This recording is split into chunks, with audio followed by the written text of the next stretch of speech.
Hello and welcome to the Doctor Who Show. I'm Dave. And I'm Rob. The month is September 2020. Our topic tonight is Sontarans. I've got a lot to say. Rob, I'm sure you've got a lot to say. We've had a lot of fantastic listener feedback for this one. I think we're going to have a really good discussion. Rob, how are you? Dave, I'm kind of buzzing because in the last half an hour I have won something on eBay. It is my all-time Doctor Who Grail item for, 30 years more. Go on. It is the fine art castings, busts of the 6 Doctors, as they were at the time, Hartnell through to Colin Baker, and the corresponding villains set, Celestial Toymaker through to Syl. I can't believe I now own these. Well, they're not here yet. They've got to arrive from the UK. But this is what I've always wanted since I was 10, 11 years old.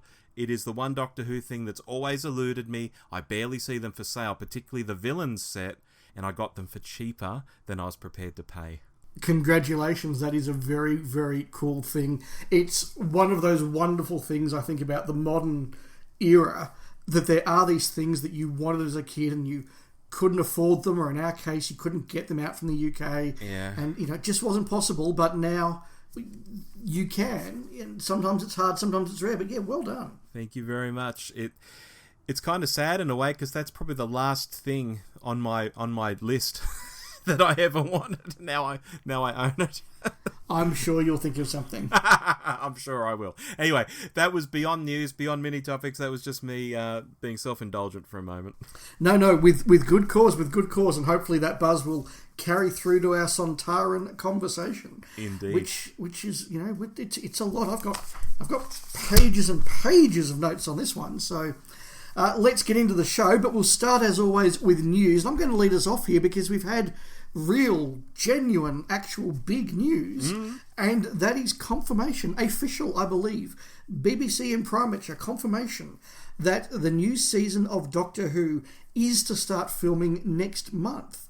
However, because of the COVID requirements and social distancing, which clearly would just delay the way that you film a piece of TV, I can just imagine, as we've discussed before, Rob, how does costuming work? How does makeup work? How does hair work? How many people can you have doing the sound? Holding the those big microphone things, what are the boom mics? Yeah. It must be a complicated thing. So they're saying at the moment release 2022. Yeah, and that's where I come in, Dave, because it's hard to comment on this without sounding like a dick, Well, do your best. Because I've always had and still have a beef with the way Chibnall's come to the role of showrunner. Oh, I don't want to do a Christmas special. Oh, I need extra time for the first season. Oh, I need more time for the next season. Oh, I need even more time for my third season. Then COVID came, and what was going to be a stupidly long wait is now going to be even longer. And obviously COVID's a big issue. It's killed so many people. I have no beef with that. I have no issue with anyone in any profession having been stopped by it. It's a real thing. But it does come on top of a showrunner who couldn't seem to get his house in order even pre-pandemic. You just compare him to what Russell T Davies did. It's night and day. So now we do have this huge wait until 2022. And so it's partly COVID's fault, but it's also partly Chibnall's fault as well, because he just wasn't making the show fast enough. Yeah, look, I think that it is a big shame for the show, and particularly for Jodie, that her era, whether it's 3 seasons or it goes on to be 4 or 5, is just going to be spread out over so long. Jodie has had, I think because of a number of factors, not least as we've discussed, Chibnall's writing, she has had a harder time than most modern doctors really embedding herself into the psyche of the public, and certainly of fandom. That has been made particularly hard because there's so little of her in a compressed amount of time. This is not going to help that. Look, do I care that much? No, there's so much good television now via so many methods that I don't miss Doctor Who when it's not on. My days are filled with that new series of Doctor Who. I think it's a shame for Jodie, though, but it is what it is. The other important point, though, Rob. Yes. Official confirmation that the season will star Jodie Whittaker and Mandeep Gill, full stop. Yeah, which we basically knew, right? But it's official now. I think we knew that Bradley Walsh and Tosin Cole were not coming back. What was open to speculation was that there may be a third companion or a third regular joining the team, so it would be Jodie and Mandeep and but this would seem to imply that it is Jodie and Mandeep stop. For now. So maybe they're holding over the announcement of a new regular or semi-regular. I hope they are. I would like to see a new character come in. But at the moment, if that's the case, they're holding their powder dry. But at least the new series is about to start rolling. Yeah, exactly right. And a few other shows that I follow have started rolling too in recent weeks. Like Riverdale, for example, is now back in production. So things are happening out there. Yeah, they are. Hollywood is starting to churn out stuff as well. Rob, you have a piece about, the last season, I guess you could say. Yeah, I do. This is related to the Doctor Who 2021 annual. I've stopped buying the Doctor Who annuals in recent years because they were just becoming thinner and thinner and just having garbage inside. But apparently in the 2021 annual, there's a story where the Doctor is talking to the Sacha Dhawan Master, and there's some lines that run, "I quite liked you as Missy. At least she wanted to change, to be a better person." "She spent too long in your company," Dr. Dhawan's master replies. "A mistake I don't intend to repeat." And now on face value you think, oh, well, yeah, so what? But this actually seems to confirm that the Sacha Dhawan master comes after Missy, because for the longest time now online, people have actually wanted Missy to have been the last master, and, John Sim killing her was him killing himself, and that was the end of the master. And any masters we see now are from, I don't know, alternate dimensions, or they came before the Missy master. But this seems to say that, hey, this master comes after Missy. And, I think that's kind of interesting. I mean, I know it's an annual too. I know people can write it off. It still has to go through sign-off, though, through the BBC. So, someone's approved this. I've always worked on the assumption that the Master was basically linear in his relationship with the Doctor. So I'm not particularly shocked. And look, it is a kind of trope of the character that he always comes back, So you escaped from Castrovelva. You got burned to a crisp, but you're back next year. That's what the Master does. Yeah. And I remember saying that to people on Twitter over the last 6 months. But some people still want to believe. They want to believe Missy dying, no TARDIS, that's the end. That was the end we saw. I don't think so. No, and look, I never really bought into the Missy redemption arc anyway. I always thought it was a bit manipulative and didn't trust her, so I'm not fussed. But yes, I do know that a lot of people really latched onto that, so that's interesting. I've got a bit of offbeat news here, Rob. Yeah. So I was checking out the New Zealand Herald last week, just checking out how things were going over in the election over there, and in the unlikely event he's listening, shout out to my friend Liam, who's a candidate down in Dunedin. Good luck on the election. But I saw an article there with a picture of Doctor Who's Bradley Walsh. And it said that the BBC is planning to reboot Blankety Blanks, and Bradley Walsh has basically been given first refusal, if you like, to host it. Rob, do you remember Blankety Blanks? Oh, Dave, Blankety Blanks has a rich history in Australia. Of course, we sort of invented it. Well, we ripped off a 60s US show called Match Game, and we invented this thing called Blankety Blanks. The Brits liked it so much that they took it and ran with it, and I think since then we've had 3 versions of it, and I think the Brits have probably had similar.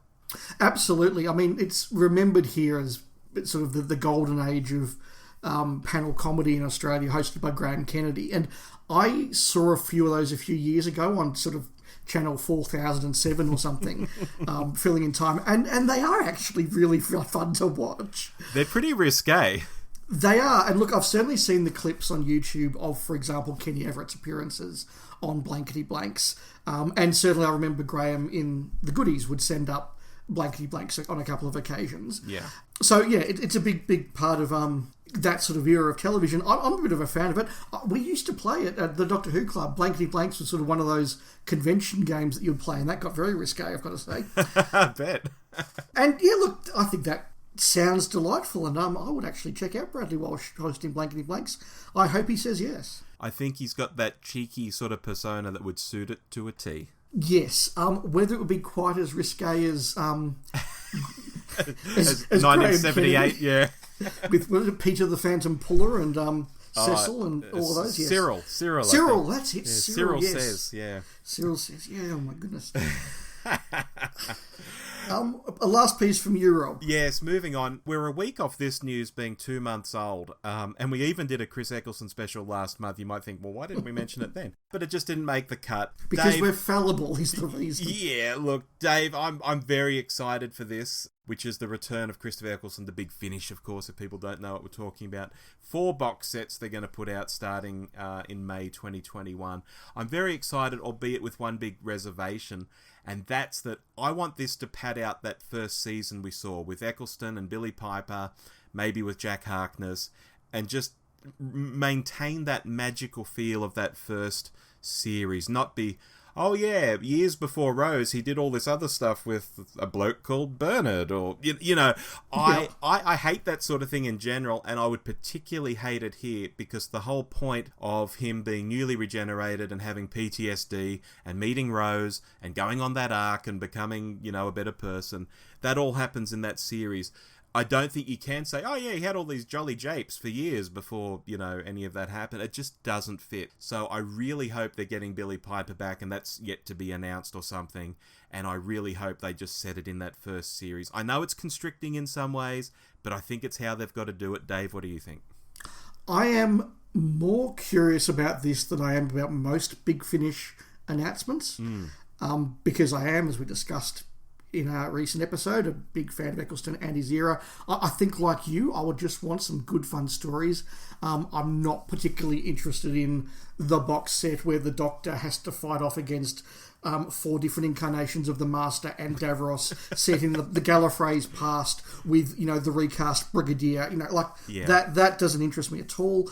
I won't rush out and buy these things, because I don't rush out and buy any Big Finish, but if people like you that I think are more excited and will rush out tell me it's worth checking out, I will at least check out some of it. But yeah, look, a big coup for Big Finish. You can't take that away from them. Yeah, and I'm just really pleased personally to see Chris Eccleston continue to sort of be embraced by Doctor Who and come back into the fold. I think it's just really nice. Yeah, absolutely. No, look, and if that leads to more interviews with him, or box set commentaries, or convention appearances, that's a really positive thing. Yeah, excellent. Many topics are off. We've only got some very mini ones this time. A few things to mention in passing, really. But you're kicking us off with, more Big Finish. Yeah, Big Finish, but not as you know it. Well, not as most people know it. Big Finish used to publish books. Back in the day, they used to publish the Short Trips books, these lovely hardbacks, and then eventually the license for that particular sort of publishing got lost, and they just did audio, and whatever happened. I've been slowly collecting these. There's about 29 out there. I currently have 12 of them. They're pretty expensive. I think the cheapest ones you can find as an Aussie are between about $12 and $30, but generally you're going to pay 40, 50, sometimes even more for some of the rarer ones.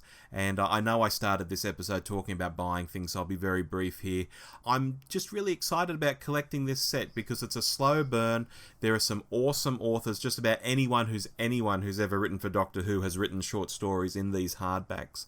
They're really nice things. It's why they're so popular. It's why they're so expensive. And hopefully one day I'll have the set, but it's going to take a while. Oh, that's very cool. I have got some of the Big Finish Blake 7 books. Oh, but yes. I have to admit I haven't got any of the Doctor Who ones. Are they sort of Target book vibe, or are they BBC book vibe? Where's the sort of pitch of these things? I'd say they're more BBC book vibe. Yeah, right. Yeah, a bit more adult, but not completely.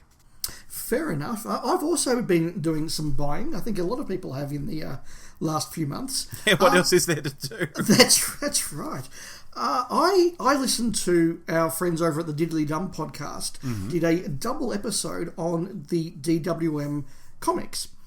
And I have spoken before about the compilations that Panini have been putting out, and I've bought 3 more of these, covering basically the rest of the McCoy era, including Nemesis of the Daleks, which I hadn't read before, I was surprised to realise, and also going into that post-McCoy era, where they sort of realised they couldn't do 20 years of just McCoy, and started bringing back all the previous Doctors. So there was a Hartnell story, Gareth Roberts wrote a Davison story, there was a Troughton story, before finally sort of building up to the start of the new series. and regenerating McCoy, riding out Ace. So I've bought a whole bunch of them that go up there. These are lovely, lovely pieces of merchandise. They are, heavy, glossy paper. They've got background notes about the different comics. It's from sort of my era of comics when I was a teenager and collecting DWM. Just really lovely things to have. And they appreciate very well. I don't know whether they do them in small runs or what, but I've tried to go back and buy things like Voyager, which is, a few years earlier, which is more my era of Doctor Who monthly comics.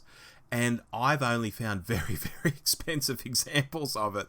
So I think you're doing well to buy them as they're coming out. Otherwise, they'll be just silly in the years to come. Yeah, and they are now moving on to sort of the Matt Smith era and that sort of thing. I think they're doing some of those. So not really for me, but I'll be working through these and having a good nostalgic burst, I think. Very nice. Moving along, Mike Solko. Hello, Mike is one of our listeners. He's also been a co-host at times. He recently got Colin Baker to do a lovely cameo video for him. Do you know cameo videos, Dave? Yes, I have seen one that a friend of mine got Brendan Nicholas from Buffy to do for his sister's birthday. So, yes, I am familiar. Very good. Well, Mike got one of these from Colin, and, Colin's talking about how he can't travel around to conventions at the moment, there's COVID, and he talks about a few other things. It's a lovely video for Mike, and Mike shared it with the world. And I watched it, and I thought, yeah, what a lovely man Colin Baker is, Of course, I recently watched The Two Doctors because we're doing a Sontarans special tonight, so I've recently watched some Colin Baker, saw him do this cameo. Yes, he does the part on screen, quite panto and big, and the material he got at times wasn't that good, but I thought, even if he wasn't quite the right Doctor in the right outfit at the right time, what a lovely man he is. And, it's not really a mini topic almost. It's just me sort of waxing lyrical about Colin Baker. He's a good guy. And I just wanted to say that on the podcast. He really is an absolutely lovely guy. I've met him a couple of times. Each time he's made a point of actually having a real conversation. The first time I met him, I was wearing a polo shirt that had Australian Rules Football Club logo on it from the team I follow, and it said established 1864. And he looked and said, "Is that a sport team from 1864, like a football team?" And I said, "Yes." And he started talking about, I didn't realise that football in Australia was so old and all the rest of that. And there was another occasion when my friend Richard and I were manning a club table at a local professionally run convention that had four classic doctors. Wow. And we were right next to the lift that would come down from their hotel to the convention room. And so all of them had to walk past us. The only one that made a point of stopping, making eye contact and coming over and saying, "Oh, hello, I'm Colin Baker, nice to meet you," was Colin Baker. Wow. Yeah, says a lot. It really does. He's a genuinely nice guy. So, yeah, that's nice that he's doing that for fans. I really like that. Yeah, so thank you for getting that cameo, Mike. I enjoyed watching it too. On to a new series, Doctor. Look, very quickly, I don't know if you've heard about this, Rob, but I've watched all 3 episodes now of the miniseries Des, starring David Tennant, and I sat down with the intention of watching 1 episode. I ended up watching 2.5 before I thought, no, it is midnight, I must go to bed. Because it was just so engaging. But Tennant is extraordinarily good in that part. This is Tennant bringing all the acting skills that we know he has. It reminds me going right back to his early work when he played that murderer in The Bill, when he played that patient in Taking Over the Asylum, when I first sort of remember knowing who this David Tennant guy was. It is really, really good. Rob, have you heard of it, seen it? Oh, look, I've heard of it, and I've seen the picture of him. He's got a terrible haircut in it. Look, I know it's the haircut that the real guy had, but yes, it's a serial killer haircut. Yeah, I haven't seen it, though, but it sounds awesome. Yeah, it's not what I expected. It's actually about the arrest and then the interrogation and the trial of Dennis Nilsson rather than him committing the murders. So it's a very different perspective, and that really allows Tennant to get a lot of screen time. It's an extraordinary performance. He's going to win awards for this. I don't know which, but he will win awards for this. And, it's grim material, but it's not done in a grisly way. So it's very, very easy to watch. And, yeah, thoroughly recommend if you can watching that. Fantastic. Well, look, that brings us to the end of mini topics and the news. Dave, shall we get on to Sontarans? So, Rob, Yes, Dave. Why are we discussing the Sontarans? Look, from time to time we discuss what we're going to do in the months ahead, and I was keen to do this one. I don't know about you. I know we both agreed on it, but for me, they're not one of the big two with the Daleks and Cybermen, but they're still up there. And, so although this could have maybe been a Sea Devils and Silurians episode, I think they're on the same footing as them. And I just kind of had this gut feeling that I wanted to talk Sontarans, because maybe they're not spoken about on a lot of podcasts even. I'm just trying to think if any of the podcasts I listen to have really spoken about them. I don't think they have. Yeah, they seem to be a little bit forgotten, which is extraordinary when you actually think about their contribution to the show. Now, you have the Daleks are sort of the accepted number one Doctor Who recurring monster, and some Cybermen are accepted number two. But after that, there are actually very few classic series returning monsters. And I think that the Sontarans are the only ones that get to come back not just 4 times, which the Ice Warriors do as well, but 4 times over 11 years with 3 different Doctors in very different circumstances. The Autons only get 2 shots, and it's with 1 Doctor. The Yeti, 2 shots, 1 Doctor. The Mara, 2 shots, 1 Doctor. But actually being brought back again and again and again over a long period, and then stretching into the wilderness years where they are very important, and then to come back in the new series where Russell T Davies had this thing of, I'm going to bring back a big classic villain every season. And the first was the Daleks. The second was the Cybermen. The third was the Master. Gets to series 4, and it's the Sontarans. They are the next one that he wants to bring back. So they do seem to have a really big claim to being the number 3 recurring monster in Who, but don't kind of really feel like they're up on the pedestal. Yeah, it's quite interesting. And look, I thought before we go any further, I'd read from the Book of Russell, also known as the Doctor Who Encyclopedia by Gary Russell. For those of you out there who want a quick rundown of the Sontarans, cloned warrior species from the planet Sontar, the Sontarans numbered their forces in the millions, with thousands of new cloned warriors hatching every few minutes. The Sontarans had been at war for millennia with the Rutan host, and were bred for war and nothing else. Dying in battle was the ultimate honour, and without honour, Sontarans saw no point in existing. Each Sontaran only had one weakness, the probic vent on the back of their armour, through which nutrients were fed. If struck, this could stun and immobilise a warrior, meaning that a Sontaran trooper would never turn his back on an enemy. Because of their love of war, the Sontarans were devastated to be ostracised by those involved in the last great Time War. That's very up to date. Here endeth the reading.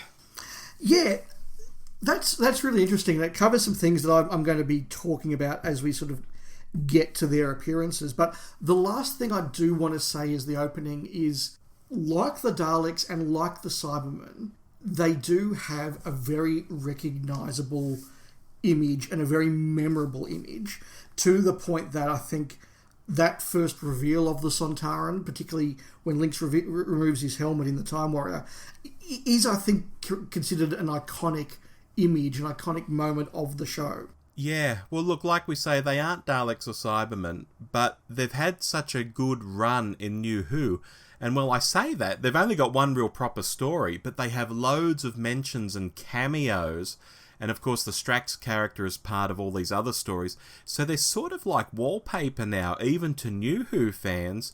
They aren't just some crusty old thing from one story back in 1973 or something. They're actually around a lot, and yet still fly under the radar. They're very curious like that. Yeah, they really do, and we will explore that. Rob, personal views. Do you like them? Are they a favourite monster of yours? Where do they sit for you? Yeah, look, weirdly, like the Cybermen, they've never really worked for me on TV that much. There are things I like about their TV appearances. We'll get to that. I tend to like them more as an idea than what we see on TV. It's almost like people don't know what to do with them once they've pulled them out of the toy box. Like, okay, here's the Sontarans, what do we do? Oh, I don't know, maybe they do some experiments or invade, or I don't know. So they're very unusual to me in that way as well. Yeah, I'm a big fan of their stories. I think they've got some really good stories right across the canon. I think that the individual characters are often more interesting than the race. And we'll be looking at that certainly in their first couple of stories in a moment. A question that I'm going to be asking us both as we move through this episode is something you alluded to just then as well, and that is, do they ever live up to that concept of the species and of the monster that you just read out from that encyclopedia? And I'll leave that now as an open-ended question. I have an answer for it, but it's going to take us a while to get there. Yeah, good. well, let's get started then. Obviously, we said they have 4 big appearances in the classic era. The Time Warrior and Lynx. I'll kick us off here, Rob, and just say, please. This is an example of what I was just talking about, where the character of Lynx rises above the fact that he is just a Sontaran from the planet Sontar. That is a memorable character that is really put together by a costume, a mask, and an actor, Kevin Lindsay, that really brings out a lot, but backed up by Robert Holmes, who's clearly having a lot of fun with the script. And he's throwing in a lot of nice details. That stuff about the probe vent, the stuff about them being clones. He doesn't understand gender and sexual diversity. Even little lines about, he comes from a high gravity planet, so his muscles are designed for load bearing rather than leverage. That's completely relevant to the plot. But you feel as though you've got a real character and a real alien in here. And I think that works really well in a fun story. Rob, your thoughts?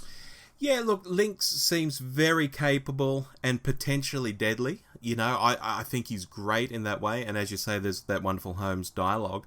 Although he still falls into that children's TV sort of trap where he doesn't end up acting incredibly realistically. I mean, Dave, he doesn't need to make friends with the guys at the castle. His hired help he's bringing in from the 20th century. He could mow down everyone at the castle and just get on with things and not be arsing about, making robots for them and stuff like that. But the type of TV it is means he has to be doing those things. So I like the idea of him and I like what he's capable of, but in practice, he doesn't quite strike me as acting like he should or could or should. So a couple of points in reply to that, because I did note as well that the scriptwriter and or the production team were clearly not confident enough in the Sontaran that they thought he could carry the show himself, and therefore they bring in Irongron and they bring in Blood Axe and they have that all there. I actually really like that though, because I think it does make him feel like a real warrior, in that he's trapped on Earth for presumably several weeks and he's got to get his help and fix his spaceship, and he's obviously bored, and so he thinks, well, I'll just have a bit of fun with the local natives and watch them slaughter each other because, hey, there's nothing else to do on a Friday night. That's a good way of looking at it. I think I've just been reading too much Warhammer 40k where people just shoot each other in the face all the time and move on. Well, that's true, but he also gets, as well as the memorable cliffhanger at the end of part 1 where he takes his helmet off and it's a wonderful image, the cliffhanger at the end of part 3 is actually that subversion of the thing where the baddie always has an excuse not to shoot the Doctor. And on this one, Lynx is like, okay, Doctor, do what I tell you or, I'm going to kill you. And the Doctor says, well, I'm not going to do what you like. And then Lynx says, okay, I'll kill you then. And actually goes for it. And was Sarah not there, would have killed the Doctor. And I just think that adds an extra level of seriousness and deadliness to them. Oh yeah, like I began, he seems very capable and potentially quite deadly. I do like the character, I just wish it played out a little differently as well. Fair enough. And of course he comes with a whole lot of baggage. We get the Sontaran armour, we get the Sontaran spaceship, which was all conveniently put into storage so that when they needed to do a very cheap story next season, they could. Yes. And that's the Sontaran experiment. Rob, do you want to kick us off on this one? Yeah, this is probably the Sontaran I was most familiar with as a kid, thanks to repeats and such, and also being a shorter story, it tended to be one that I'd pull out from time to time more than others. The plot, though, of this story isn't much. I guess that's the case with most two-parters, but conversely, the length papers over any sort of cracks because it sort of starts and ends, in 50 minutes, and that's a good thing. And I guess the tie into Ark in Space makes it feel a bit bigger than it is, maybe. It just feels like a sort of a continuation of that story, which is a great story. Yeah. Nevertheless, it's another example of Sontarans being used for not very much. When you sit down and analyse it, it's a guy in a field, he's talking to his marshal who's somewhere else. There's not much to it. No, it is another example of this phenomenon of this clone-produced species of millions, and we get one. Yeah. But what interests me is that clearly Kevin Lindsay was engaging on the set, and the production team admired his performance as much as we do. He doesn't just get to come back in Planet of the Spiders as part of the John Pertwee's Best Mates cast for that send-off. So obviously he got on well with them there. But when they're introducing Tom Baker after what was at the time a record-long stint as the Doctor by John Pertwee, that first season, you get the unit story that's very familiar and comfortable. You get a Dalek story. You get a Cyberman story, very clearly trying to make the audience feel comfortable. And the fact that the Sontarans are brought back in that mix does suggest that the production team, A, likes Kevin Lindsay. Yep, sure, absolutely. The costume and the spaceship and the materials are there, so it's cheap. Although they did redesign the mask. I want to talk about that in a moment. Yeah. But they clearly thought they were a big enough hit with the general public for them to be part of this whole easing Tom Baker into the role and familiarising himself with the public. So clearly, contemporaneously, the Sontarans were making a mark. Easing him into the role by breaking his collarbone, I think he did on that story, Dave. On his first day of location filming or something, wasn't it? Oh, could you imagine? Yeah, he genuinely thought he was going to lose his job. Wow. Yeah. The look is interesting because the dialogue clearly makes it implicit that we are meant to assume that every Sontaran we meet looks exactly the same, despite the fact that he looks nothing like Lynx. Did you buy that as a viewer, or were you just sort of like, what? Look, as a very young viewer, I don't think I cared, but the more I'd sit down and think, they're clones. Well, they shouldn't they look more similar? Yeah, it did annoy me a bit, but generally, though, it didn't annoy me that much. As I think back on it, by the time you get to, say, 2 doctors and there's 2 of them running around, they look different to each other. I didn't really care. They're even different heights. No, well, that's right. And look, I think from a production point of view, we know that Kevin Lindsay had heart problems, and so giving him a much lighter and easier to wear mask was important.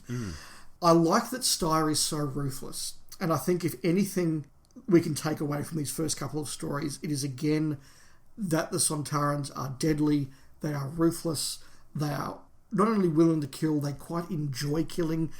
There is a real sadistic quality to Steyer, and I think that does cement these as a credible and worthy and dangerous monster that starts to elevate them beyond just a couple of appearances. Yeah, I do agree with that. We should mention quickly that although we don't get a Sontaran story straight away, we do a couple of seasons later get a mention of their enemy, the Rootans. Yes, I'll be very brief here, Dave. I've just jotted down here, Fang Rock is a bloody classic. What else can you say? Although the Rootan is a bit of a letdown. Look, I'd like the Rootan. I think the voice is very good. I think it's really interesting, and it shows the relationship between Robert Holmes as creator of the Sontarans and Terrence Dicks as the creator of the Rootans, that Terrence Dicks did say, I'm going to give my mate's monster an enemy. I'm going to actually bring his enemy to life. He'd mentioned the Rootans before, and I like the thinking that if the Sontarans are these big, solid, muscle-bound bipeds, let's make the Rootans this amorphous, jelly-like fish. Yeah. That's a really good contrast. So I like that. Okay. We won't hang around on Fang Rock, though. We'll move on to Invasion of Time, eh? We shall, where the Sontarans... I don't know whether to say that this is an epic appearance or not, because in the big season finale 6-part story, they're only in 2 episodes. Now, their appearance, as in that cliffhanger of part 4, is surely a top 10 cliffhanger in the history of the classic series. Yeah, look, Dave, my notes here, I've jotted down, this is probably up there as the best Sontaran story in Classic Who, because they're actually doing what Sontarans are meant to do. They're attacking something, they're going for the big prize, there's more than one of them on screen. There are aspects of this story that shoot it down. Maybe we'll talk about those in a moment, but for me, this is probably the best of their appearances in Classic Who. I think it is certainly the one that most lives up to the premise. And the fact that the Sontarans, okay, they're only in 2 episodes, but I think those 2 episodes are epic, because there are swarms of them, or at least as many swarms as a 1970s Doctor Who budget allows. But, they successfully invade Gallifrey. Yeah. They have a fleet out there of thousands of ships. They get inside the TARDIS and are a genuine threat to the Doctor. This is a very successful outing for them, I think, certainly in terms of what they're able to achieve. And the Doctor has to go to extraordinary lengths, mythical lengths, if you like, to actually get rid of the Sontarans once they've conquered Gallifrey. It's a big deal that perhaps, and you know, I hate to criticise Classic Who's budget, but I don't think the production team's quite up to the concept on this one. What do you reckon? Oh, well, look, I've made a note of that bloody run they do through the TARDIS, particularly. I laugh even as I'm about to describe, particularly where that Sontaran does the little skip across the corner of the pool, like, oh, look at me, I'm awesome, I'm jumping over the pool. And then he gets to that sort of lawn chair and falls over it completely. And they don't do a retake. Yeah, look, actually, that's a very cool little stunt. I actually do like it, although it is hilarious. As is the bit where the Sontaran backs into the sort of the giant plant and the Doctor shakes its hand. You know, that's a bit of comedy gold. I don't think it's the best thing for the Sontaran's integrity, though. But yeah, so look, there are moments like that. The early episodes of the story too are quite confusing, where we don't know what the Doctor's doing, and then we've got Vardans and we've got Sontarans, you know. So there are aspects of the story that sort of shoot it in the foot as well. But in terms of the Sontarans themselves, for the episodes they're in, how they act, I do think this is super. I think this is good. Fans criticise their appearance here, and particularly the way that Storr, the commander, is played.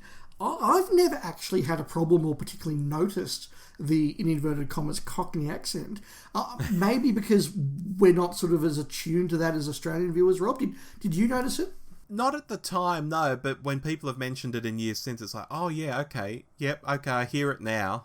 And again, it shouldn't be there because they're clones, but I just go with it.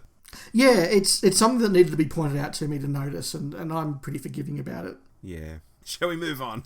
Yeah, give us our next appearance, Rob. Dave, we move on to a story I mentioned a moment ago, which is the Two Doctors, where we have Stike and Val as the two Sontarans. I'll go first. I think these guys are sort of painted into a corner almost from the start, you know, because people are just talking about androgums every 2 minutes in this story. It's like the Sontarans are sort of, you know, just pushed off to the side. One thing I do like about it, however, and we'll get onto this when we talk New Who, is here how big and tough they're shown to be. I mean, Stike gets messed up by sort of an exploding acid bomb, and then he gets super messed up by the time capsule, but he staggers on with that green goo dripping off him. And it's not so much the green goo that interests me. That's very 80s Doctor Who, the green goo. Yeah. It's just the way this guy is going to fight. Here he's fighting against the environment rather than an enemy, but he just keeps going. And that, to me, is scary. He's like the bad Terminator in Terminator 2. I love that. You know, I find this a very Sontaran thing to be doing. The way he's just had everything thrown in his face, quite literally. And he's just still going to smash everybody. He's just powering on. I love that. So it's a shame that they're otherwise not very integral or interesting in the story. Yeah, I have a very mixed bunch of thoughts about the Sontarans in the Two Doctors. It's worth noting that, of course, this was written by Robert Holmes, the first time he comes back to write for them since he created Links in the Time Warrior. And he had the same intention of wanting to use them properly because he didn't feel they'd been done justice in their other stories, which is interesting. I like their first appearance in terms of that scene in the scanner room. The guy spots the Sontaran ships and it's like, oh my god, Sontarans are coming, that big really cool Sontaran theme. Now if you're a fan and you know what a Sontaran is, that's a the Sontarans. If you're not and you're just a casual viewer, it's like, well, these are being built up, this is really cool. They take the station, they wipe out the station, they're very big baddies, they've got fleets, they're at war, they're a really big deal. I think it's a shame then that the depiction of them is probably, in terms of the look, the weakest of probably anywhere in the series, classic or new. They're bigger than they should be. They are a little bit sort of more gangly and you know, sort of strutting around easily than they should be. And the fact that the masks haven't been stapled to the collars, like obviously haven't been stapled to the collars, and there are scenes where Stike bends over at Patrick Troughton and you can see the edges of the mask. Like it's just such a stupid and lazy production decision to make. that I think is really unfortunate. As you said, they get this big introduction, and then they're just playing second fiddle to Jacqueline Pearce and Shockeye. And let's face it, if you're going to be overshadowed by anybody, Jacqueline Pearce and Shockeye, wow, you haven't got a chance. No, that's right. Eventually, Stike just ends up being a leg that gets used as almost a comedy prop. Yeah, it's a shame because I think that opening for them is really, really good. And Holmes is hinting at that big picture stuff. But the individuals, I just think they come off really weak. Like by the time you got Patrick Troughton's back and Fraser's back and Andrew Gums and Dastari and Time Travel and Spain and the Sontarans are there as well. Well, we're sort of over them. Let's move on. Yeah. Oh, look, there are so many messy elements of that story. Like when Colin Baker lands on the space station, there's still smoke coming off one of the walls where lasers have hit it. And they say, oh, look, there's just been a battle. You can smell it in the air. At other times, they say the battle happened 10 to 12 days ago. And yet, Fraser Hines, as Jamie, has gone almost feral. And I think, which is the right timeline here? Is the battle just happened? Is it 10 days old? Or is it longer than that? It's a very confusingly written story in places. Yeah, there was a lot of rewriting on that one. And a lot of elements. I mean, famously, Holmes hated doing those shopping list stories. And yeah, I think it all isn't as good as it could have been. That said, though, because they had the actors and the costumes lying about, when Jim Will Fix It said we want to do a Doctor Who thing and give young Gareth... Is it? Gareth Jenkins, I think. Gareth Jenkins, that's it, yes. When young Gareth Jenkins wanted to appear in Doctor Who, and J&T said to Eric Saywood, quick, write a story, use what we've got in the cupboard. Well, they had Stike and Val in the cupboard, so we got to fix with Sontarans. Yeah, and look, I think this is a really charming thing. And while I'm tempted to talk more about how I think Tegan would have gone really well with the Colin Baker Doctor, because I think she does. Quick agree, yes. Or the comedy naming of the Sontarans, we've got Group Marshal Nathan and Turner as the two Sontarans. Or indeed talk about how this is a banned sort of clip these days because, Jimmy Savile's in it. So it's actually deleted off DVDs and things. I've got it on my DVD, but the newer DVDs don't have it. I guess just to talk Sontarans, there's really not much to it. They're just there to be defeated by Gareth in 5 minutes and melt away on the floor into green goo. That's the end. Yeah, look, it is, but I guess whilst we sort of joke that they're there because, the costumes were around because they were filming the two Doctors, they are worthy enough for a general audience of saying, this is Doctor Who and these are a quintessential Doctor Who monster. Agree. And can I just say, if I was given a prop gun like Gareth is at the end of the segment, I'd be a little more excited than he is. He just sort of stares with dead eyes into the distance. Those guns are pretty cool, although I do like their wand guns, I must admit. Yeah, true.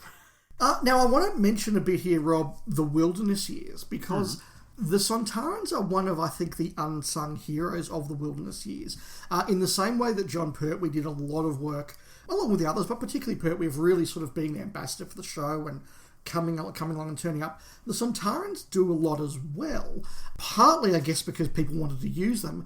Partly, let's face it, because of copyright reasons. The Daleks and the Cybermen were too expensive. You couldn't get the copyright. You couldn't make the costumes. So suddenly the Sontarans are really filling that void. And, well, certainly their biggest outing was the Shakedown made-for-video film. Rob, have you seen it? I have not. You're really? Flying solo here. Okay. So, listeners, for those who don't know, 1994 was the height of these sort of professional in a production sense, but fan-made in that they're not official BBC sanctioned, Doctor Who, in inverted commas, but not with copyright problems, production. So, you get Doctor Who actors and Doctor Who things to come along and make stuff that's kind of like Doctor Who, but nobody says the words because, lawyers. Yes. I think comfortably the best of these was the Shakedown, made-for-video movie. It was put together by Kevin Davies. It was written by Terrence Dix. Mark Ayres was doing the music and the sound effects. It was filmed properly on the HMS Belfast. It had Sophie Aldred, Carol Ann Ford, Brian Croucher and Jan Chapel from Blake Seven, Michael Wisher, and it had the Sontarans. It's a who's who of Doctor Who. It really is. Like, this is as close to professionally made Doctor Who as we get in the Wilderness Years, I think. Yeah. And They were able to get the Sontarans, I think, partly because the estate was happy to use it, partly because Terrence Dicks was doing the script, so he was able to say to the Holmes estate, hey, you can trust me. And the Sontarans are redesigned here because they didn't have the copyright to use their old costumes. But they're really, really effective. They're small again, they're stout, they've got these very sort of metallic material costumes. They take over the ship when they invade in seconds. They're really, really effective. They do have this wonderful interplay where the commander's a very serious Sontaran and his lieutenant's a little bit thick. Which is really kind of fun, but they're very deadly. There's a moment when they kill Sophie Aldred's character's boyfriend in a really callous and ruthless way. They're fighting a Ruton, so they're there to catch a Ruton, and it's really, really a good use of them, and it is one of the flagships of the Wilderness Years. So I think it's on YouTube. It's worth checking out. It's only an hour. It's quite good. And it did lead to being novelised as part of the New Adventures, which is a very good book, and again, written by Terrence Dicks, and I enjoy, and that really goes into a lot more of the Sontarans and the way the New Adventures would, sort of, how the Sontaran scouts are thinking and how they're strategizing and how they're working with each other. That's really, really interesting. And David McGinty did a tie-in missing adventure, Lords of the Storm, set during the Davison era, which is also a really, really good book. And both of them really take the Sontarans in a much more detailed place than the TV series did, and were, big deals at the time. I can remember it being announced. The Sontarans are coming back in these books. Something I think you have seen, though, Rob, is More Than 30 Years in the TARDIS. Oh, yes. Originally 30 years in the TARDIS, then more than 30 years in the TARDIS. Wonderful, wonderful documentary, in general. It is, and I think we just need to mention in passing that one of the things that is used to tie that documentary together is a Sontaran. Yeah, it is. And a reasonably well done one too, considering this is a tiny budgeted, almost a fan-made, well, it is a fan-made sort of documentary, I believe. Yeah, it's very, very cheap, but he gets to play alongside Elizabeth Sladen, which was really cool. Yeah, Elizabeth Sladen, her daughter when she was very young. Sadie, yes. Sadie, it's a wonderful documentary, and I'm so glad it was released on DVD. Check it out, people, if you've not seen it. It's worth it. Yeah, it is really, really nice, but yes, the Sontarans get to be a key, again, alongside a Dalek and a Cyberman, a key thing that threads through that documentary and holds it together. And I wanted to give a very quick mention as well to, at a similar time in the Wilderness Years, the DWM comic Pure Blood, which does feature the Sontarans, and the conceit here is that the Rutons have actually discovered a long-lost colony of pre-clone era Sontarans. And so they're the Sontarans before they've had to start fighting the Rutons and turn themselves into a clone race and be made for war. And so they are pure blood Sontarans, as the title of the comic says. And do they have relations with each other? How do they breed? It doesn't go into that level of detail in Doctor Who magazine, Rob, I'm afraid. But how they interact then and how they respond to meeting modern era Sontarans is kind of the premise of that comic, and that's actually a really interesting and enjoyable story, and another example of just how the Sontarans just kept the show ticking along at a time when it wasn't being made. I like the sound of that. Of course, it brings us to the new series, though, and I mentioned earlier, the Sontarans really arguably only have one real appearance in New Who to date, despite being so well known in New Who, and that's the Sontaran Stratagem and Poison Sky episodes during the Tennant era. I'll take lead here, Dave, and say, although to me these are the midget comedy Sontarans, we can talk about that in a minute, I think this is their best TV outing, period, across classic and New Who, because there's an interesting plot, and here we go. I said I'd mention this at the start of the show. Here, finally, loads of Sontarans, or at least the sense that there's loads of them. I'm actually surprised when we look at the rest of New Who how badly they've been used after this, because I think this was a very decent first outing in New Who for Sontarans, aside from the fact they're midget comedy Sontarans. Look, I don't think I can argue with any of that. I think after bringing the Daleks back and it being incredibly successful, bringing the Cybermen back and it being contestable, I think, how well that was done. The Sontarans, I think, are definitely a much stronger one. They are, again, very well depicted. As you say, there are thousands of them. They've got big, cool spaceships. They're successful in their invasion until the Doctor comes along. They are dangerous. They are deadly. They look good. And it's a very good story. And when you first said it's their best outing out of the whole series, my first reaction was, no, it's not. Mm. And then I thought, what's better? Mm. And I can't give you an answer to that. So I think you probably are right. Yeah, look, I gave it some thought, and quite honestly, that's my honest opinion on this. Can we talk about them becoming midgets, though, Dave? Because I have this argument with people all the time. I say Sontarans were always really bulky sort of blokes. They might not have been, 6'5" guys, but they were always pretty solid and stocky. You watch the Time Warrior, he's almost as tall as all the other characters in the show. You look at the still photos, he's almost as tall as Pertwee, albeit with the helmet on. To go to this miniature sort of size in New Who, I don't like. I don't have a problem with it. You are right that they are, in the original series, stocky. They're not midgets. They are short and stocky, but they are still, let's face it, they are Kevin Lindsay's height, and Kevin Lindsay was within the gamut of a normal-sized man. Yes. I kind of like the idea, though, that perhaps the classic series would have done it if they could have done it. And this is kind of really taking them to a level that the technology allows. Much like when the Daleks suddenly, the mid-six section of the Daleks swivels around independently and we can see them flying so much more naturally. They would have done that in the classic series, but they couldn't afford to. I think this is just a logical extension of what the budget allows. I just think, though, when it's teamed up with the comedy aspects, it just makes them a little silly. No, I think that it lulls people into a false sense of security. It is that thing of, oh, look at those things, they're midgets, they're silly, oh my god, they just shot me.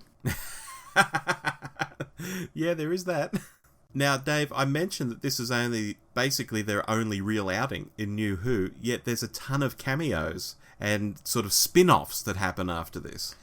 Yes, Rob, so look, there are a number of cameos and mentions in the next few years. Turn Left has that moment in the parallel universe, if you like, where the Doctor's dead, where the Sontaran stratagem and the poison sky are mentioned, and the Sontaran's plan, it said, is foiled by Torchwood, and Jack Harkness is captured by them, and that's a big deal.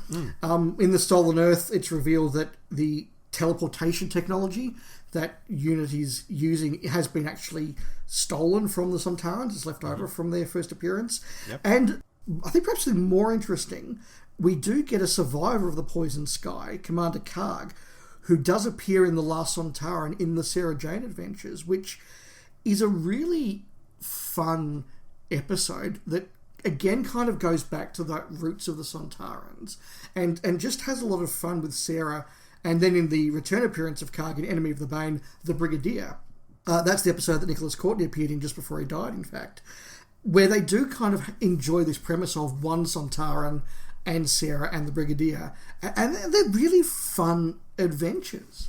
Yeah, I've seen neither of those. I've seen very little Sarah Jane Adventures. I know there are probably half our listeners out there switching off in disgust at hearing that. One day I'm going to have to sit down and actually watch them properly. I just haven't seen them. Yeah, I've skipped in and out of them, and given that there was a Sontaran, given there was Nick Courtney, these were ones I made a point of watching.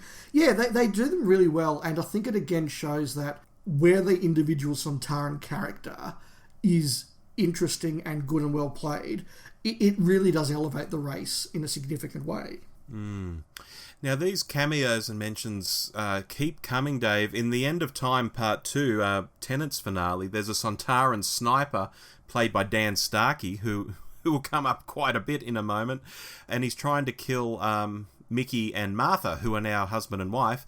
That's right, I forgot about that one, yes. Yeah, but the Doctor defeats them. It's part of that never-ending epilogue to the long goodbye, yeah. Yeah.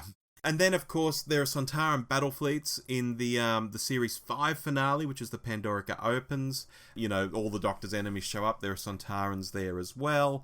Then we get to Series 6, and this is where things get interesting, because in A Good Man Goes to War, we're introduced to the character of Strax, who is a Sontaran nurse. I don't think he originally starts as a nurse, but he is a nurse at this point where we meet him.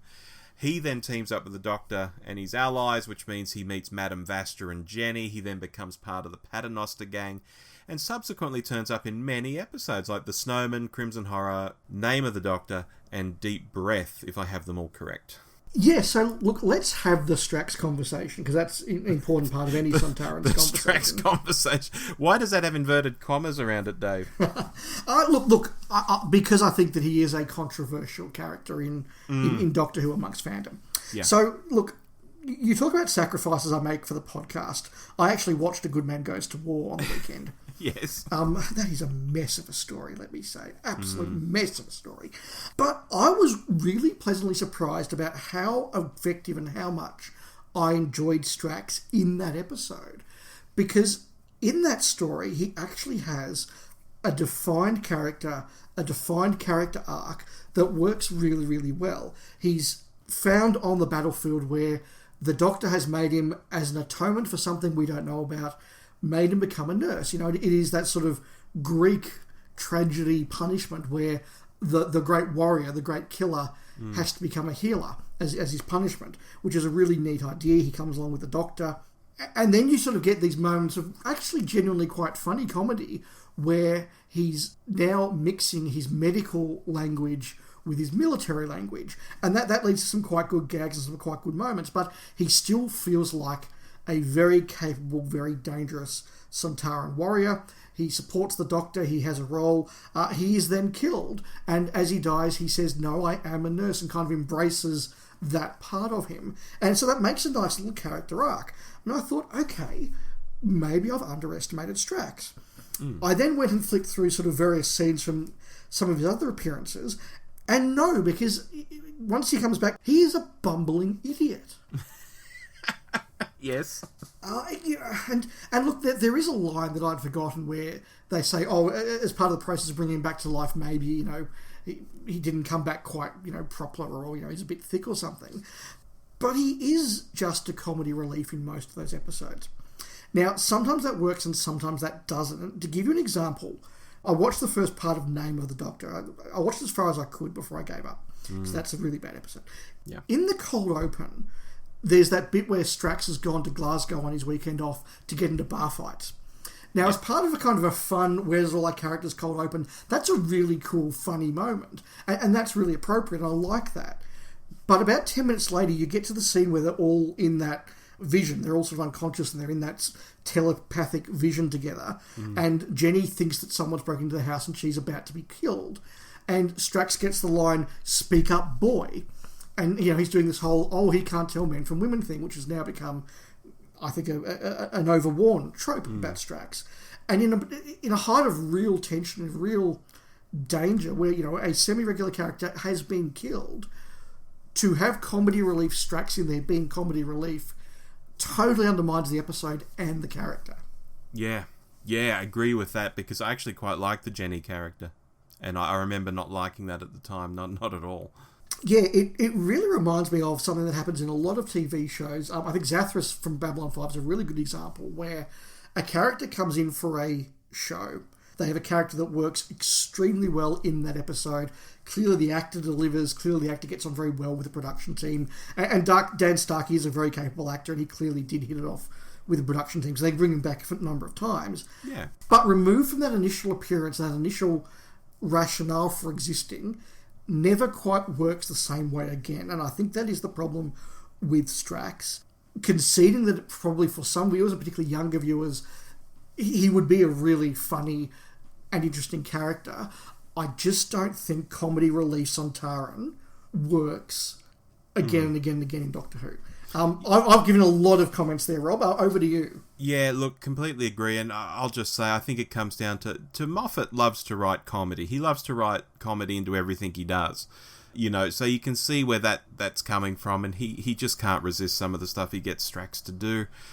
But it's to the show's detriment as time goes on. I don't like it at all. And look, probably the nadir of the Strax character, and yes, it was a late intro, but the medical examination scene in Deep Breath is... I watched that again for this. I was sort of skipping through the various Strax scenes for this. And that medical examination scene is just puerile. It's really, really bad.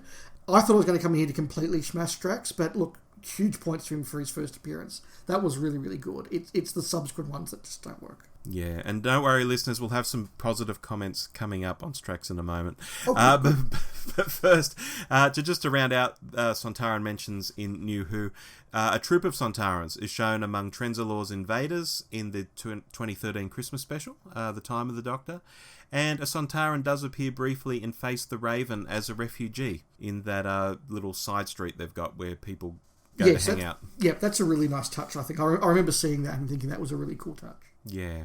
So, across the new series, again, only one real story, a two-parter, then just lots of mentions and Strax appearing in stories that aren't really Sontaran stories. But it's just spread Sontarans and the idea of them throughout New Who. Every New Who fan knows Sontarans. You're right. They are very, very important. And I think it's because, in part, you could put anybody into the costume, but also because the Sontarans are still characters in a way that the Daleks and the Cybermen simply aren't. So you can have a lone Sontaran, you can have a renegade Sontaran, you can have a refugee Sontaran, you can have a funny Sontaran, you have a serious Sontaran. You can do those things that you just couldn't do with a Dalek or Cyberman, even though they're a more well-known monster. Now, moving away from the show to something we haven't discussed and something we really can't discuss because neither you or I, Dave, have listened to a lot of Big Finish, particularly Big Finish featuring Sontarans, I think that's fair to say. Yes. So I reached out to Dwayne Bunny, friend of the show, who does the Sirens of Audio podcast, and if you're into Big Finish, this is a podcast you should really be listening to. Oh, absolutely. Dwayne has wonderful thoughts on Big Finish and a lot of really great guests as well. So listen to him and Philip Edney, and I think you'll really enjoy it. I got him to pen a few words, Dave. Shall I read these out about Big Finish? No, please. That's, I think, a very important contribution. Yeah, I thought so too, because I knew we didn't have much to say. Right. On Sontarans in Big Finish, Dwayne says, "It's difficult to talk about Sontarans in Big Finish because generally I love Big Finish. But what this format allows is to be able to tell stories from earlier in the Doctor's history. For example, the Sontarans is the story of the first time the first Doctor encounters them. That's a great story. But more recently, we have the ongoing story of the Paternoster Gang, where our Sontaran nurse Strax, played by Dan Starkey, continues to hit his performance out of the park. His comic timing is perfect. It would have been great to have Strax at some point coming up against another or some other Sontarans. I don't know if we'll get Strax again on TV, so if you want more of him or any other number of original Sontaran stories, Big Finish is the way to go. Like the Cybermen," I like this part, Dave, "like the Cybermen, the Sontarans are more often than not served less well on screen than we imagine they should be. The audio medium allows them to shine as they should." I think that's a really good point, because audio, of course, is the medium in which you can have a million Sontarans, and it doesn't cost you anything. So that's really interesting. I didn't know that there was a Sontaran First Doctor story. That's one I will make a point of checking out, so thank you, Dwayne, for the recommendation. Yeah. And yeah, look, I can imagine Strax in a Paternoster Gang story, where the tone and the vibe is designed around them, actually working far better than being sort of inserted into Doctor Who, which, you know, depending on your opinion, his vibe may or may not quite gel. Yeah, I think when you're watching Doctor Who, there's an expectation we're there for Doctor Who. We're not there for Strax to be an ass, you know, in some side story. Yeah, absolutely. So, look, thank you again, Dwayne. That is really great. And we'll also hear from Dwayne's co-host, Philip, later in the episode. So, look, we've covered all of the Sontarans' appearances. I guess there are two questions we need to ask. One is to answer the question we posed at the start about whether they have lived up to their premise. And the other is, I think, how do we feel about them now, and do we want them back? And if so, how? Which of those would you like to tackle first, Rob? Oh, look, let's start with if they've lived up to their premise. Did they?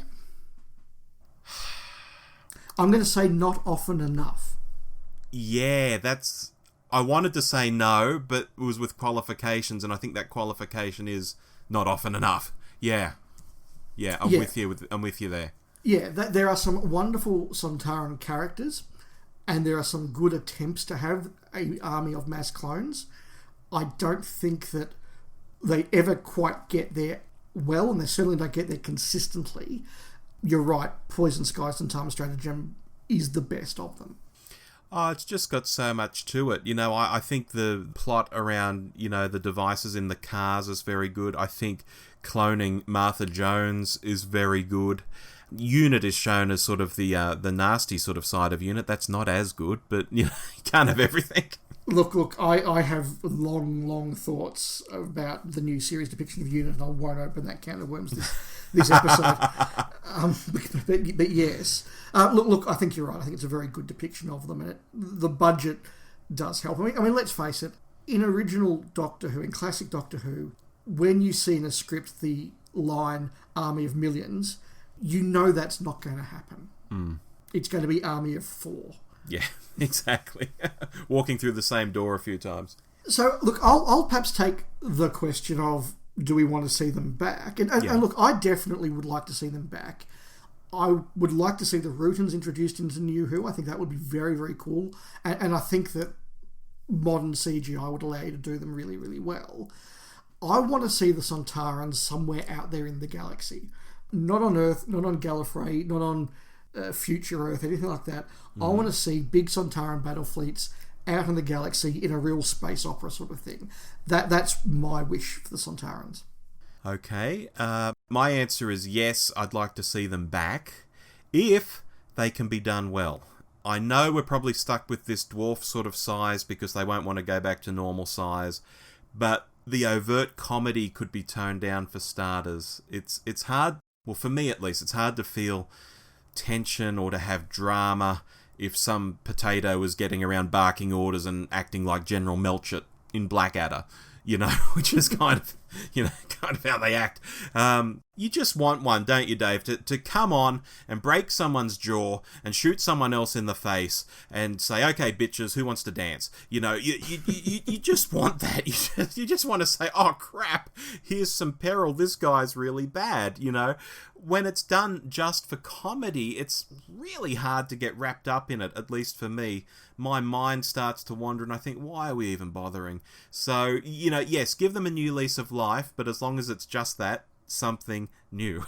Yeah, and I think that's why going out into space would be very effective, because at the end of the day, the Sontarans can't conquer the planet Earth, and they can't conquer the planet Gallifrey either, but they can conquer the planet Zog. Yes, exactly. And certainly them fighting Rootans is something that, outside of Shakedown, the show just hasn't done, and I think could. Well, let's go to our listeners now on Sontarans. How about we tic-tac back and forth on these, Dave? Because we've got a lot of comments. Absolutely. Should you kick us off, Rob?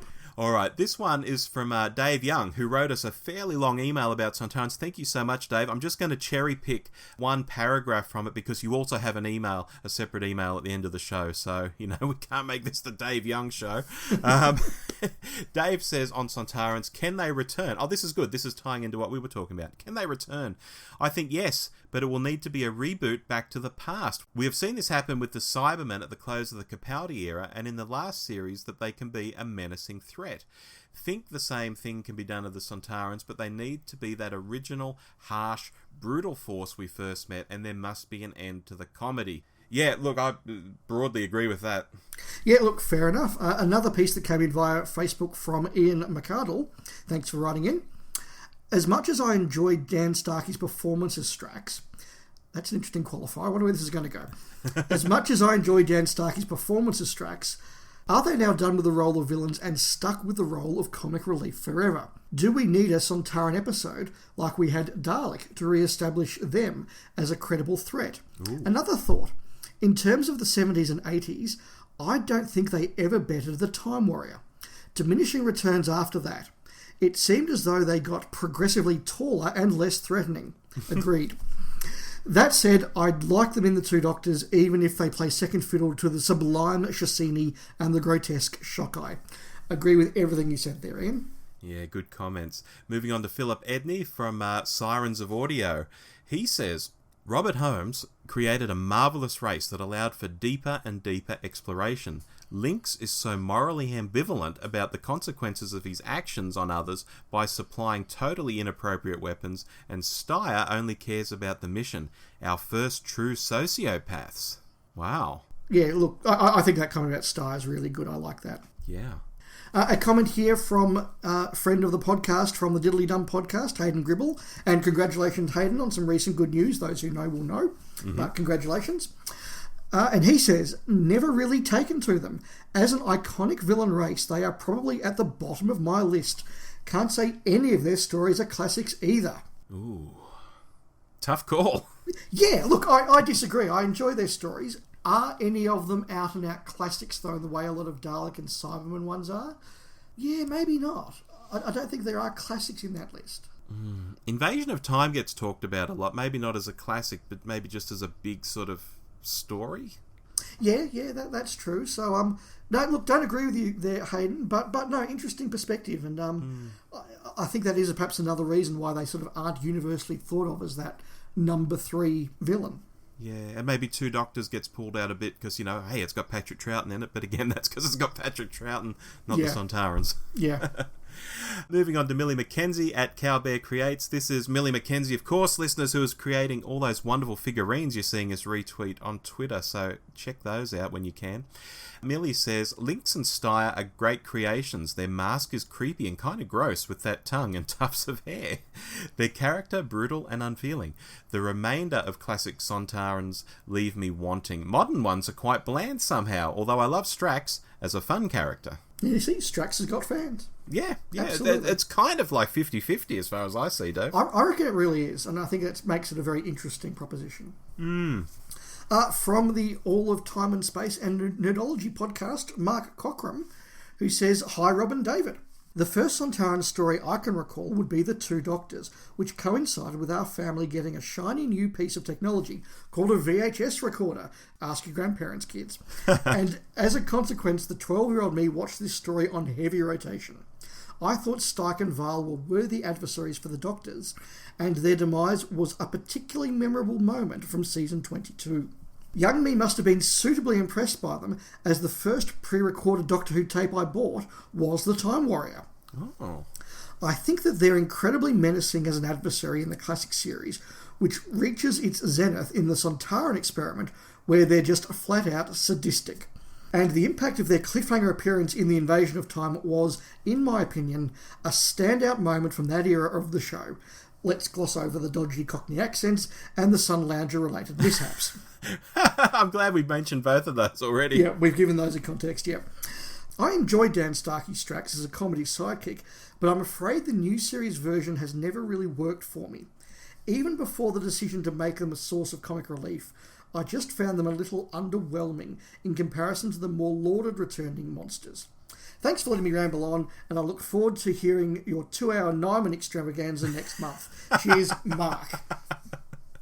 Oh, yeah. Coming never. I don't know. I reckon the Horns of Nymon special would be fun one day. Maybe it's a Christmas special. Yeah, all right. Maybe not then. We'll see. Moving on. Oscar Groucho, tweeting at Oscar Grouchos, says, I feel that their definitive episode is yet to be written. Perhaps an allegory of the sheer horror of warfare, a generation of warriors bred to die, and it's an utter tragedy that we never got Brian Blessed as the Sontar King. How about that? Wonderful idea. Yeah.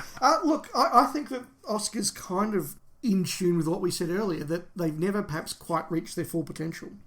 Agree. Jeff Waddle says via Facebook, apart from the initial appearance of Lynx, they, like so many other returning villains, have been a diminishing success. He wasn't in the slightest comedic, neither was Steyr, come to think of it, but I found all the experiments a bit too pervy. But after that, forget it, to the extent we now have a full comedy relief one in Strax, when the whole point of them should be that they are thoroughly warlike. Great concept for a villain, but has been too watered down from its original concept. Yeah, I agree with that. Yeah, echoing some of our thoughts there. And yeah, look, it really is breaking 50-50 on Strax, I think. Yeah, it really is. This tweet is from Shaney, who tweets at Shanoid77. One of the more well-rounded of the Doctor Who monsters, I think. Their code sets them apart from generic villain motivations. I'd recommend the first Sontaran story from Big Finish, as it tucks into the potato heads nicely. Thumbs up. And finally, for listener comments on the Sontarans, Citizen23 Voter 87, or at Paul Toey Jr., he says, I remember first watching them with Pertwee and thought they were horrifying. I liked how their actual heads were developed in the new series, but missed the original suits. I also think they get a good backstory as added when we see them again with Tennant. Well, there you go. So, another vote for New Who Sontarans. Yeah, look, I think a genuine range of mixed thoughts, but some themes coming through there. But need to note that the Sontarans really motivated people to write in. I think that's a record for us. Yeah, look, we only went out with the call on social media about 48 hours ago, and and we got all of those responses. I was blown away by that, frankly. They're a villain and a monster that I think people have strong opinions on. Yeah, to use a football analogy, they're the team that always finishes about 9th or 10th on the ladder. They're never up the top, but they're never down the bottom. So Richmond. Very good. A team neither of us support, so we can say that. They're the Richmond Sontarans. Very good. Now, to close up the show, Dave, we also have emails from several listeners, so we'll crack through these as well on more varied topics than just Sontarans. I'll go first. This is from David Young, who gave us a Sontaran comment earlier. Dear Rob and Dave, it's been a little while since I wrote in on a topic and have meant to all through lockdown, but although in some ways we've had lots of time, it has also passed very quickly. Funny business time, as someone once said. I vividly remember two things about the Eccleston years. Okay, so this is a comment on our Eccleston episode. Firstly, getting my 2-year-old daughter into bed with stories, etc., whilst keeping one eye on the clock for the start of the Rose episode. Secondly, sitting behind a desk as a teacher at a parents' evening at a school I was quickly falling out of love with and doodling a Dalek on the top of a piece of paper. That's quite funny. I was an actor before entering education, and I was suddenly hit by a thought which I found myself writing down under the Dalek. How great must it be to be Christopher Eccleston at this moment? Pretty damn great. Yeah. I think we're all thinking that, if not writing it down on pieces of paper. The publicity, the series about to launch, the thrill of being the actor who is bringing back such an iconic character for so many. I would have died for the chance to do that rather than what I was doing at the time. Well, as it seems now, he was not really enjoying particularly all of the above. But what a great Doctor. It could have gone so wrong, but it was so right. Just a great shame we didn't get a second season of the 9th. My wife, Kath, was not a particular fan of the show, and it humoured me somewhat when she had seen my vast collection of merchandise, but the reboot did appeal to her, and I think she could see, to an extent, why I love the show so much. Personal favourite episodes, the final 2-parter and Dalek. Would love to see Rob Shearman write again for the series, and on that note, may I recommend his current epic trilogy of books, We All Hear Stories in the Dark, unlike any kind of books you will have read before. A masterpiece. Loving the show, as always, from David Young. Thanks, David. That's some really good advice, and something that just occurred to me then, Rob, about the Sontarans. Even though they're the big old series villain coming back for season 4, unlike the first 3, they're not deemed worthy of the 2-part finale, are they? No, you're quite right. Yeah, interesting. Yeah. An email here from Dave Clark. The David Show, I think, at the moment. That's good. Hiya, guys. Really enjoyed your 9th Doctor show. It was great to see the show back, and I've got to say Christopher Eccleston was fantastic. I was surprised you didn't mention the new TARDIS interior, which in my opinion has been the best since the show returned. Yep, oversight on our part. Yes, agree it was. Also, guys, update on watching the classic series. I'm up to Tom Baker now and the Face of Evil. My wife is really happy because that's her Doctor, and we have also been watching Space 1999. But I'm sorry, Dave, she will not watch Blake 7, so that will be just me. Look, do send us a note on your thoughts on Space 1999, because I have very bad memories, but haven't watched it for 20-something years, so maybe I need to. One final thing. The animation of Lost Stories, I think, is a brilliant idea, especially being the grandfather, Young, of 5 grandsons. They are more inclined to watch a cartoon than live action, and if that makes them fans of the best sci-fi show, all well and good. Anyway, keep safe, guys. Dave Clark. Good perspective there. Yeah, it's something that hadn't occurred to me. Yeah, oh gosh, kids enjoying animation, and yeah. Ooh, I might have to borrow some kids. Here, kids, watch this. What do you think? And one more, Rob. Yes. Okay, finally. And I'm going to have things to say about this, Dave. Hi guys, this is from Peter Deadman, I'll say up front. Hi guys, something you might find interesting, and he's given us a link to a article in The Guardian where 50,000 people have voted on their favourite Doctor. And Peter Deadman says, the results are a mix of surprise and unsurprising. I'll run through these quickly, Dave, 1 through 13. Tennant, Whittaker, Capaldi, Matt Smith, Tom Baker, Hartnell, McGann, Eccleston, Pertwee, Troughton, McCoy, Colin Baker, Davo. Peter goes on. Poor Davo, though, left at the bottom below Colin Baker. Anyway, I thought it was interesting to see a somewhat widespread of people's opinions. Looking forward to your next show. The Sontarans have a lot of potential as a militaristic alternative to the Daleks and Cybermen, but are rarely used to their full potential. Cheers from Peter Deadman. Shall I go here, Dave? Look, I've got some thoughts as somebody who reads polls as part of his living, but yeah, Rob, you kick us off. Yeah, look, Davo in last position, television's Peter Davison. This is crazy stuff. Although, more seriously, and I wonder if you'll agree with this, I think there's likely a situation out there where Davo is quite warmly regarded by many people, and I'm not being silly now by any means. I think this is actually right. I think he's quite well liked, but he might be everyone's third or fourth favourite Doctor. But he's not the vital, he's my number one Doctor. And I think that's where he falls down in a poll like this. Yeah. Anyway, that's my thoughts. Well, look, perhaps let me ease your mind a little bit, Rob, because when I looked at this, I looked at it through the lens of someone who looks at a lot of polls. And frankly, given margin of error and everything from 7 down, so from McGann down, they're all 3% or under. And frankly, that's just junk. Margin of error, they could really be in any order. Davison lost to Baker by 8 votes out of 50,000. That's a statistical irrelevance. So, you can't sit there and go Davison's last. What this is, though, is kind of really obvious. Tennant and Jodie Whittaker poll equal first at 21%. Well, Tennant is by far the most famous and successful of the modern Doctors. He's the face of modern Doctor Who, and Jodie Whittaker's the current Doctor Who. So obviously they're the top two. It then basically descends into the Doctor before that, Peter Capaldi, then the Doctor before that, Matt Smith. So again, the more familiar, the more recent, the more well-known. Tom Baker's in 5th spot with 8% because he's the one that all the people who grew up with classic Doctor Who remember as the best one. And look, I think Hartnell in 6th on 4%, just outside the margin of error. He's having a bit of a renaissance and a bit of a resurgence as people discover his era, and I think that's wonderful. But there is nothing in this poll that surprises me. This is basically just name recognition. Agree. I just hurts to see him down there, Dave. Just hurts. No, I understand. Look, we probably need to wrap up. We've gone over time, but we tend to do this with our big specials. What have we been watching this past month, Dave? I've obviously been watching Des. I have been getting into series 2 of The Boys, which is one of those series where the first time you watch it, it just blows you away. I haven't seen this on television before. It's one of those sort of series. And I was kind of worried that series 2 would not live up to that because you can't capture that again.